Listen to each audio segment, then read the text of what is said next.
이번에도 최종 대부자를 해주긴 해줄 것 같습니다. 이번 아마 위기가 마지막 최종 대부자가 되지 않을까 하는 생각이 듭니다. 고우진 님도 네, 반갑습니다.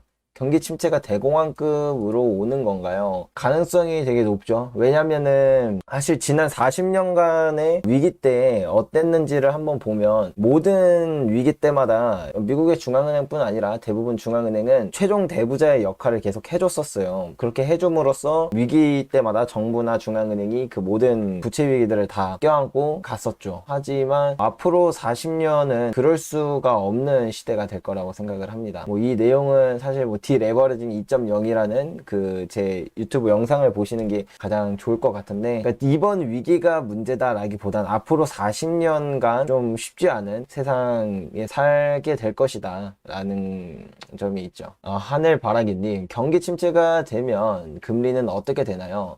당연히 일단 내리겠죠. 예, 당연히 경기 침체가 왔는데 금리를 올린다거나 하는 그런 행동은 사실 좋은 게 아니라서요. 옛날에 대공황 때 보면 그때 좀 그런 판단을 했다가 아주 처참한 일이 있었잖아요. 대공황이라는. 그리고 일본도 보면은 물론 플라자 합의가 결정타를 날린 거지만 사실 그 외에도 폭락이 발생하면서 경제위기가 왔을 때 그때라도 좀 최종 대부자의 역할을 해줬었다면 할 수 있었던 시기였는데, 심지어 해줬었다면 그 정도로 지금 일본이 지금과 같은 모습은 아니었을 수 있다라고 생각을 하거든요. 어쨌든 결론적으로 그런 것들을 다 학습했기 때문에 중앙은행들은 이번에도 최종 대부자를 해주긴 해줄 것 같습니다. 이번 아마 위기가 마지막 최종 대부자가 되지 않을까 하는 생각이 듭니다. 최종 대부자보다는 이제 디레버러징이 더 시급한 문제일 테니까요. 주식도 파란불, 중국 본세의 원자재도 힘드네요. 아마도 지금 한번 보시면 이게 지금 상황이 어떤지 여러분도 한번 확인해 보시는 게 좋은데, 투자시장에 관심이 없으셨다면 아마 처음 보셨을 수도 있어요. 이런 현상이. 지금 주식시장부터 보여드리겠습니다.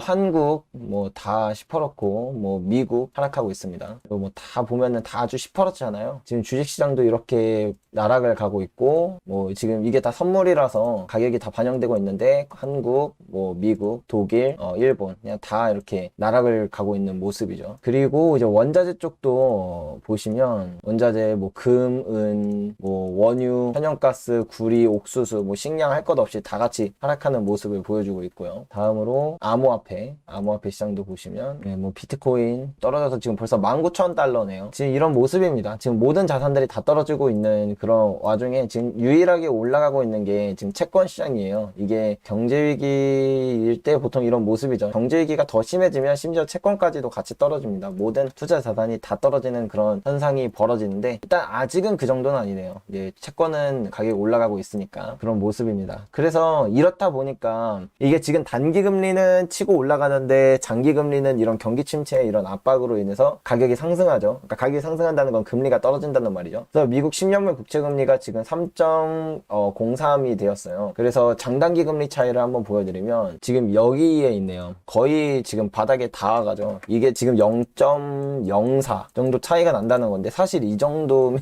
예, 이제 둘이 거의 만났다고 봐야죠. 10년하고 2년물이. 칼럼으로도 올려드렸지만 이번 장단기 금리 차에서 제일 중요한 건 10년물 빼기 2년물이 아니라 10년물 빼기 3개월물이 정말 중요하다라고 말씀을 드렸었어요. 이 칼럼도 그 유튜브 영상으로 만들어야 되는데 이게 또 시리즈물이다 보니까 이제 처음 거부터 제가 아마 이번 주부터 시작해서 첫 파트부터 아마 나갈 것 같거든요. 이게 지금 3개월물이 지금 가장 핵심인데요. 이것도 이제 아예 추세가 꺾였습니다. 이제 이대로 내려가면 제가 봤을 때는 지금 이렇게 쭉 벌어졌었는데 이제 고점을 찍고 쭉 내려가는 모습이죠. 아마 이 추세대로 가면은 올해 안에는 얘도 역전이 될 것 같네요. 그래서 그때 기준금리가 대충 한 2.75 많으면 한 3% 기준금리가 한 요 정도 되지 않을까 싶습니다. 근데 제 생각에는 한 2.75가 거의 마지노선이 아닐까 싶어요. 이거 이상으로는 올리고 싶어도 올릴 수가 없죠. 지금 좀 경제 상황이 좀 심각해 보입니다. 아무리 봐도 투자시장으로 보나 이런 걸로 보나 각종 지표로 보나 전체적인 분위기로 보나 좀 심각한 것 같습니다. 양베리님, 한 1년간 하락했으면 좋겠어요. 지금 기준으로 반토막 났으면 좋겠어요. 많이 다게.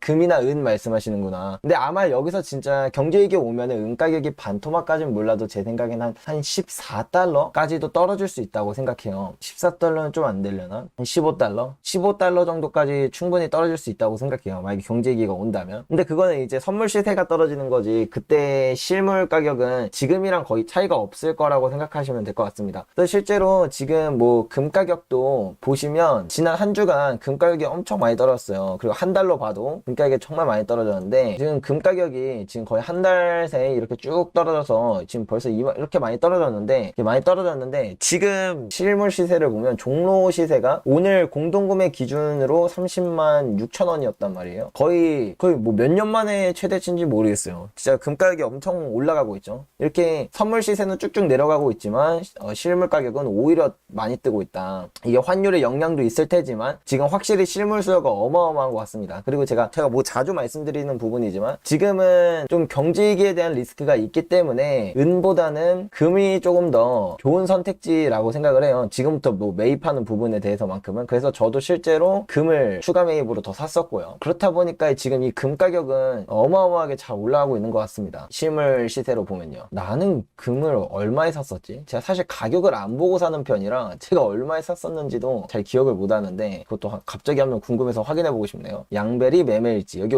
들어가시면 제가 언제 얼마를 샀는지 다 나와 있거든요. 양벨이 금 추가 매입 하면 30만 3천 원. 오히려 제가 샀었을 때보다 가격이 더 올랐죠. 이때가 이제 6월 9일이니까 이때 금이 6월 9일 이때네요. 1850달러? 이때고 지금 현재는 1805달러인데 50달러나 빠졌는데도 실물 가격은 오히려 지금 더 오르고 있다. 실물 가격을 평소에 안 보시는 분들은 지금 금 가격이 많이 빠졌다고 생각하실 거예요. 근데 실제로는 지금 오히려 실물 가격은 더 오르고 있다. 뭐 아시는 분들은 아마 다 아셨을 텐데 모르시는 분들도 계실 것 같아서 말씀드려 봤고요. 마인드 세팅 한번 부탁드립니다. 은에 대해서요. 은이요, 가격이 정말 저평가되어 있어요.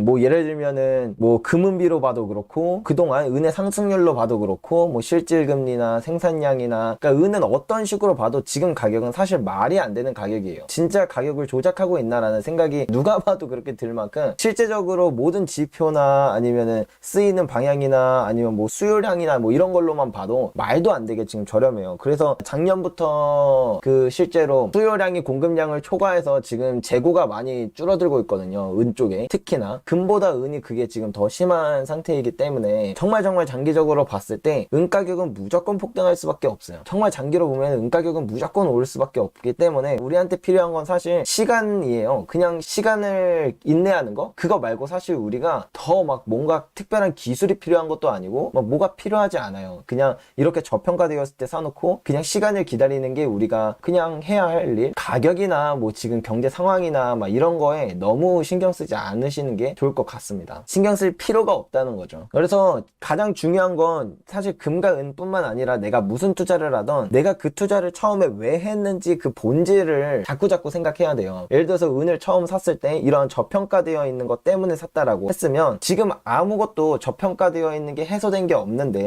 아무것도 없는데 근데 지금 뭐 경제 상황이 안 좋아서 경제위기가 올 것 같아서 뭐 은을 판다? 이거는 이미 내가 처음에 매수한 그 본질, 투자의 본질과 다른 방향으로 매도 이유를 찾는 건 잘못된 투자 선택이기 때문에 내가 투자했던 그 본질에 집중하는 게 가장 중요하지 않나 라고 생각합니다. 양베리님 실버바 구매한 건 전혀 신경 시세에 쓰이지 않는데 미국 은 2배 ETF는 지금도 30% 이상 하락했는데 앞으로 경제위기 예상하신다면 지금 매도하고 더 하락하길 기다리는 방법은 어떨지 고민입니다. 왠지 팔면 오를 것 같은 불안감이 있네요. 조언 부탁드릴게요. 2배 레버러지라 사실 쉽지 않긴 해요. 레인보우님. 이게 쉽지는 않아요. 왜냐면 경제위기가 안 오면 괜찮아요. 지금 가격 자체가 지금 20불이잖아요. 이게 생산 단가로 이제 은도 이제 채굴 단가가 있으니까 그걸 생각했을 때 이상 떨어지는 게 쉽진 않거든요. 근데 경제위기가 오면 선물 가격은 진짜 떨어져요.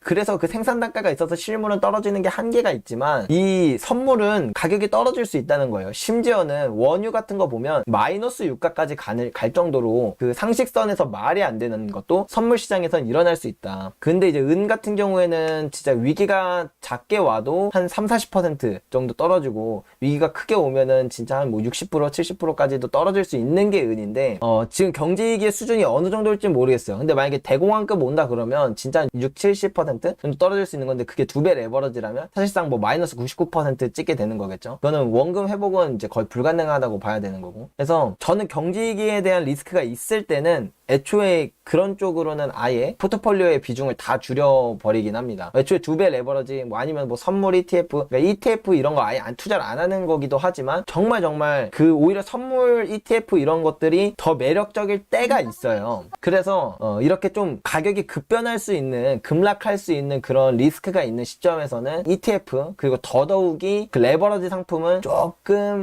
많이 고민해 보시는 게 좋지 않을까. 위기가 안 오면 좋겠지만 올지 안 올지는 뭐 우리가 100% 확신할 수 있는 부분은 아니니까요.